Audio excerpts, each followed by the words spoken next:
The Bible contains 66 different books written by as many as 40 different human authors who lived in the ancient Near East over a span of several thousand years. Moreover, these authors sometimes lived in fairly different cultural contexts. Sometimes they wrote narratives, and sometimes they spoke in poetic and other kinds of ways. This has led some to say that the Bible is not a book, but a library. Yet Christian believers see an interconnected story in the Bible.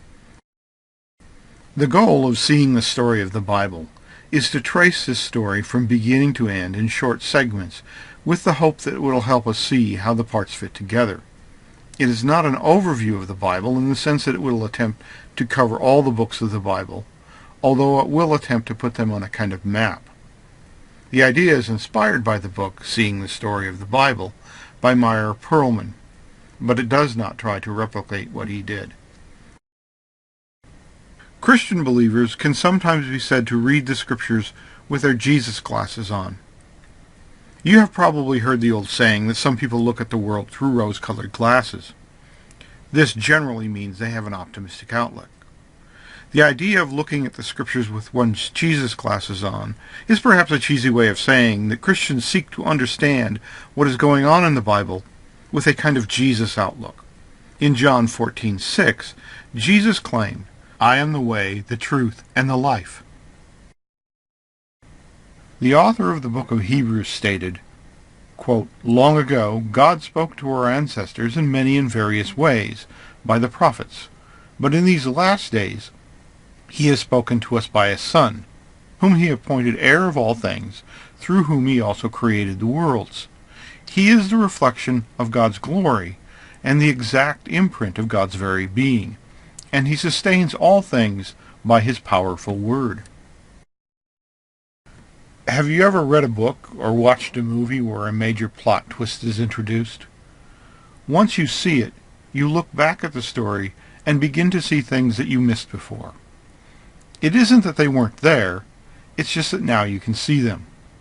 There is a sense in which there is a major plot twist in the biblical story. The plot twist involves Jesus and the resurrection. When confronted with the risen Jesus, early Christians, most of whom were Jews, began to read their own story as found in the Old Testament in a new way. One might say that they read it through the lens of Jesus. It is my hope that by reflecting on the story of the Bible, we will not only have a good grasp of the story and how that library of books fits together, but a stronger relationship with Jesus as well.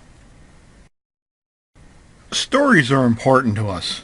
If you want to get to know someone, you will listen to the stories they want to share with you. It is worth reflecting on those stories that have shaped your life, in the sense of the stories that you would tell about your life, and the ones you have heard that shape how you understand the world. As Christians, we believe the Bible contains the story God wants us to know. We believe that individuals who wrote the books of the Bible did so under the inspiration of God's Spirit. We will divide our look at the story of the Bible into 7 episodes. The first episode would be the creation and the fall. The second, Abraham and his family.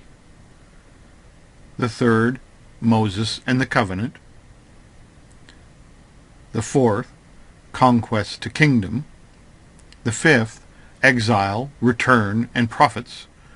The sixth, Jesus and the gospel. And the seventh, Jesus, the church, and the end of the age. As anyone who's read the Bible will know, these short episodes touch on only a fraction of the material in the Bible. It is good, however, if you are new to the story of the Bible as Christians read it, to get an overall sense of the story, and that is the major goal of this project.